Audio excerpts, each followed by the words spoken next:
Hey guys, we are on day 36 of the Bible recap, Exodus chapters 19 through 21. Father, Lord, I just thank you for your word. I thank you for your love and your blessings, and I ask that you send this word forth to reach the ears that you would have here. In Jesus' name, amen. Exodus chapter 19. In the third month, from the very day the Israelites left the land of Egypt, they came to the Sinai wilderness. They traveled from Rephidim, came to the Sinai wilderness, and camped in the wilderness. Israel camped there in front of the mountain. Moses went up to the mountain to God, and the Lord called to him from the mountain. This is what you must say to the house of Jacob and explain to the Israelites. You have seen what I did to the Egyptians and how I carried you on eagle's wings and brought you to myself. Now, if you will carefully listen to me and keep my covenant, you will be my own possession out of all the peoples, although the whole earth is mine, and you will be my kingdom of priests and my holy nation. These are the words that you are to say to the Israelites. After Moses came back, he summoned the elders of the people and set before them all these words that Moses had commanded him. Then all the people responded together, "We will do all that the Lord has spoken." So Moses brought the people's words back to the Lord. The Lord said to Moses, "I am going to come to you in a dense cloud, so that the people will hear when I speak with you and will always believe you." Moses reported the people's words to the Lord. And the Lord told Moses, "Go to the people and consecrate them today and tomorrow. They must wash their clothes and be prepared by the third day, for on the third day the Lord will come down on Mount Sinai in the sight of all the people. Put boundaries for the people all around the mountain and say, 'Be careful that you don't go up on the mountain or touch its base. Anyone who touches the mountain must be put to death.'" I'm going to start over at verse 12. Put boundaries for the people all around the mountain and say, "Be careful that you don't go up on the mountain or touch its base. Anyone who touches the mountain must be put to death. No hand may touch him. Instead, he will be stoned or shot with arrows and not live, whether animal or human. When the ram's horn sounds a long blast, they may go up to the mountain." Then Moses came down from the mountain to the people and consecrated them, and they washed their clothes. He said to the people, "Be prepared by the third day. Do not have sexual relations with women." On the third day, when morning came, there was thunder and lightning, a thick cloud on the mountain, and a very loud blast from a ram's horn, so that all the people in the camp shuddered. Then Moses brought the people out of the camp to meet God, and they stood at the foot of the mountain. Mount Sinai was completely enveloped in smoke because the Lord came down on it in fire. Its smoke went up like the smoke of a furnace, and the whole mountain shook violently. As the sound of the ram's horn grew louder and louder, Moses spoke, and God answered him in the thunder. The Lord came down on Mount Sinai at the top of the mountain. Then the Lord summoned Moses to the top of the mountain, and he went up. The Lord directed Moses, "Go down and warn the people not to break through to see the Lord, otherwise many of them will die. Even the priests who come near the Lord must consecrate themselves, or the Lord will break out in anger against them." Moses responded to the Lord, "The people cannot come up Mount Sinai, since you warned us. Put a boundary around the mountain and consecrate it." And the Lord replied to him, "Go down and come back with Aaron, but the priests and the people must not break through to come up to the Lord, or he will break out in anger against them." So Moses went down to the people and told them. Chapter 20. Then God spoke all these words, "I am the Lord your God, who brought you out of the land of Egypt, out of the place of slavery.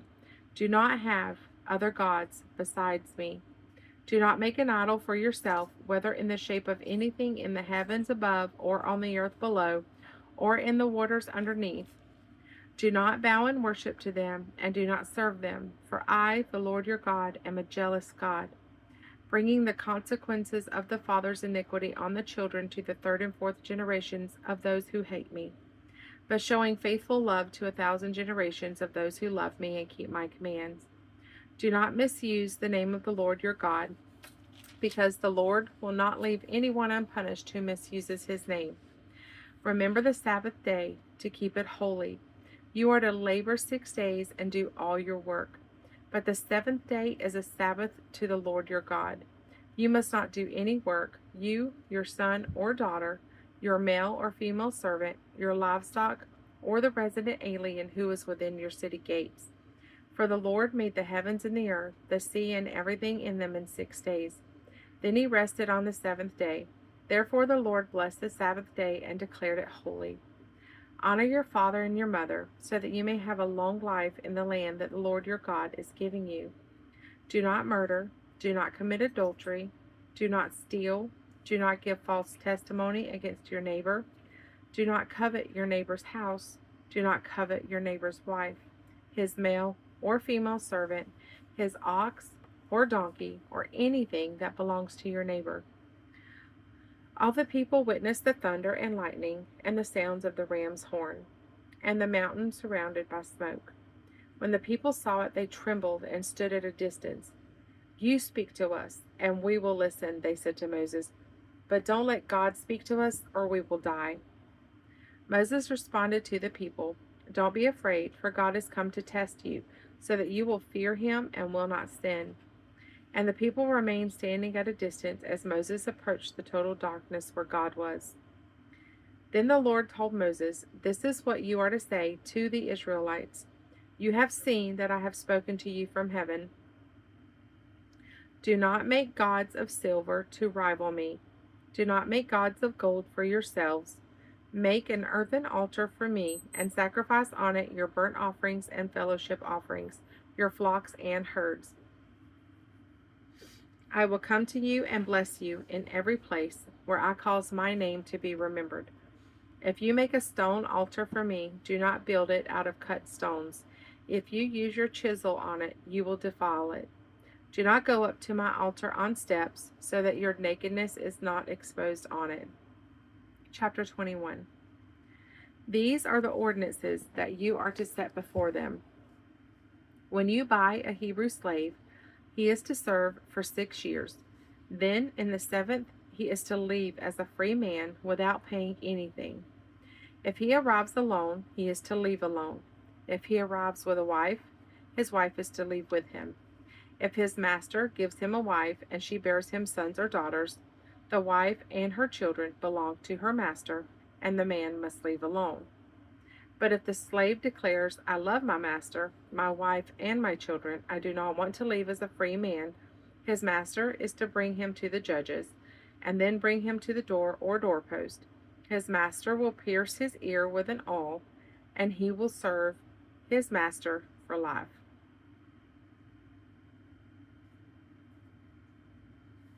When a man sells his daughter as a concubine, she is not to leave as the male slaves do. If she is displeasing to her master, who chose her for himself, then he must let her be redeemed. He has no right to sell her to foreigners because he has acted treacherously towards her. Or if he chooses her for his son, he must deal with her according to the customary treatment of daughters. If he takes an additional wife, he must reduce the food, clothing, or marital rights of the first wife. And if he does not do these 3 things for her, she may leave free of charge without any payment. Whoever strikes a person so that he dies must be put to death. But if he did not intend any harm, and yet God allowed it to happen, I will appoint a place for you where he may flee. If a person schemes and willfully acts against his neighbor to murder him, you must take him from my altar to be put to death. Whoever strikes his father or his mother must be put to death. Whoever kidnaps a person must be put to death, whether he sells him or the person is found in his possession. Whoever curses his father or his mother must be put to death. When men quarrel and one strikes the other with a stone or his fist, and the injured man does not die but is confined to bed, if he can later get up and walk around outside leaning on his staff, then the one who struck him will be exempt from punishment. Nevertheless, he must pay for his lost work time and provide for his complete recovery. When a man strikes his male or female slave with a rod, and the slave dies under his abuse, the owner must be punished. However, if the slave can stand up after a day or two, the owner should not be punished. because he is his owner's property. When men get in a fight and hit a pregnant woman so that her children are born prematurely but there is no injury, the one who hit her must be fined as the woman's husband demands from him, and he must pay according to judicial assessment. If there is an injury, then you must give life for life, eye for eye, tooth for tooth, hand for hand, foot for foot, burn for burn, bruise for bruise, wound for wound. When a man strikes the eye of his male or female slave and destroys it, he must let the slave go free in compensation for his eye. If he knocks out the tooth of his male or female slave, he must let the slave go free in compensation for his tooth. When an ox gores a man or a woman to death, the ox must be stoned, and its meat may not be eaten, but the ox's owner is innocent. However, if the ox was in the habit of goring, and its owner has been warned yet does not restrain it, and it kills a man or a woman, the ox must be stoned, and its owner must also be put to death. If instead a ransom is demanded of him, he can pay a redemption price for his life in the full amount demanded from him. If it gores a son or daughter, he is to be dealt with accordingly, according to this same law. If the ox gores a male or female slave, he must give 30 shekels of silver to the slave's master, and the ox must be stoned. When a man uncovers a pit or digs a pit and does not cover it, and an ox or a donkey falls into it, the owner of the pit must give compensation. He must pay to its owner, but the dead animal will become his. When a man's ox injures his neighbor's ox and it dies, they must sell the live ox and divide its proceeds. They must also divide the dead animal. If, however, it is known that the ox was in the habit of goring, yet its owner had not restrained it, he must compensate fully, ox for ox. The dead animal will become his. Okay, let's read our recap. 7 weeks after leaving Egypt, the Israelites get to Mount Sinai, also called the Mountain of God. God says he wants to meet with them, so they need to consecrate themselves. This is what he told them to do for the firstborn, to set them apart and prepare them to encounter God. Consecration usually involves a bath and clean clothes. Moses says to abstain from sex too, not because women are evil, but because the seminal fluids and blood are symbols of life and death. To be depleted of either of those things points to the depletion of life, which isn't fitting for the presence of the giver of life. Also, they can't get close to the mountain or they'll die. If someone dies, no one's allowed to touch that person because it'll transfer both their death sentence and the power of God. Bottom line, God's power isn't hypothetical. A storm and a trumpet blast signal God's arrival. He descends as a fire, covering Sinai in smoke. Then there's an earthquake. In the midst of the storm, fire, smoke, earthquake, and ever-increasing trumpet sound, God tells Moses to come closer. To climb the mountain no one's allowed to touch, because God has a few things to tell him, namely the 10 Commandments. God is talking to Moses, but the people overhear. God uses his personal name with them and points to his love for them. I am Yahweh, your God.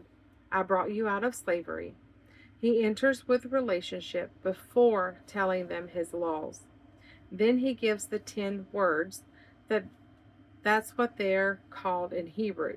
The first 5 words are vertical, how to honor God. They're called how to honor God, and the last 5 words are horizontal, how to honor others. Here are some things worth noting.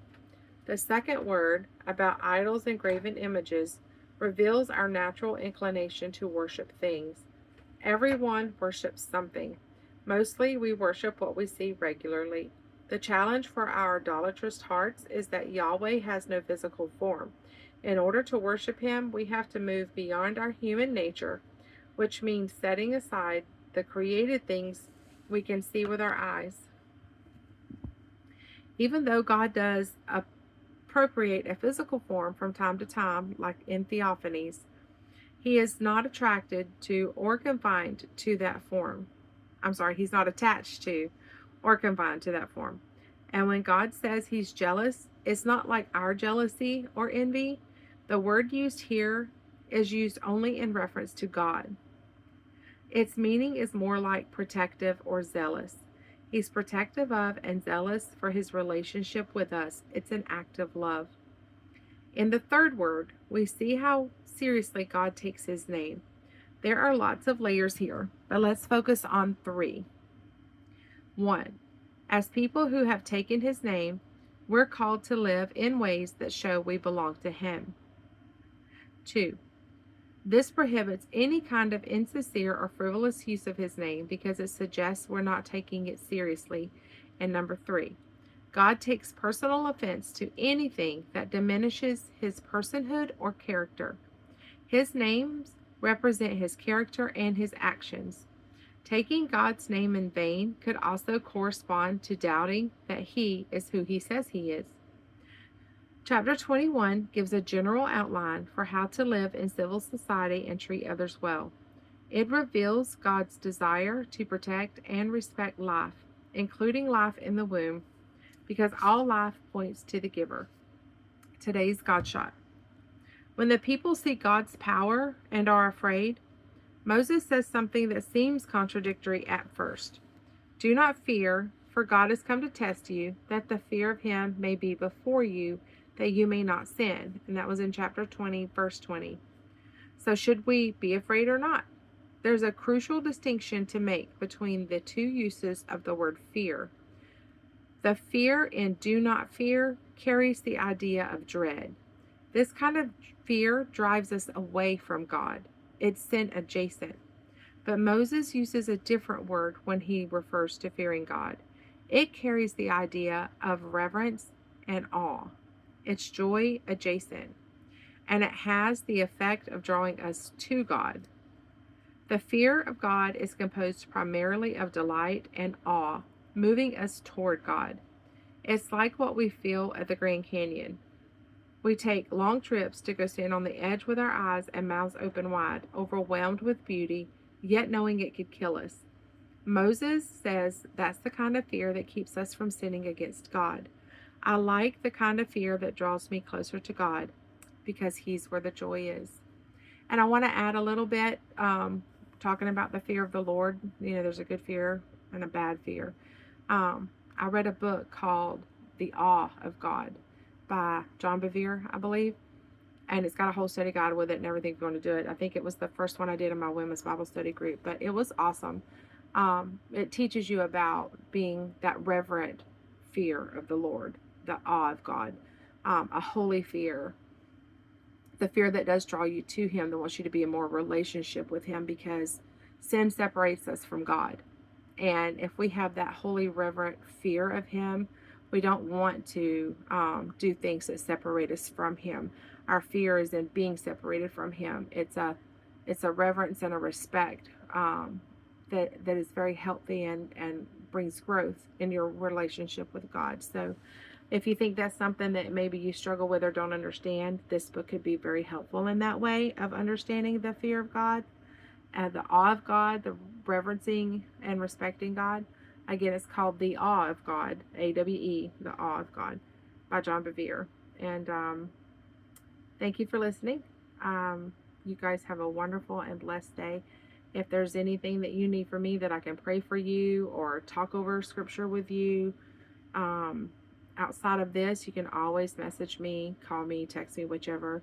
I'd love to talk God with you. He's my number one, and I want to live my life for him above all else, and help people that maybe doesn't have a relationship with him or understand having a relationship with him, to help them do that, because there's nothing better. So I love you, but he loves you more.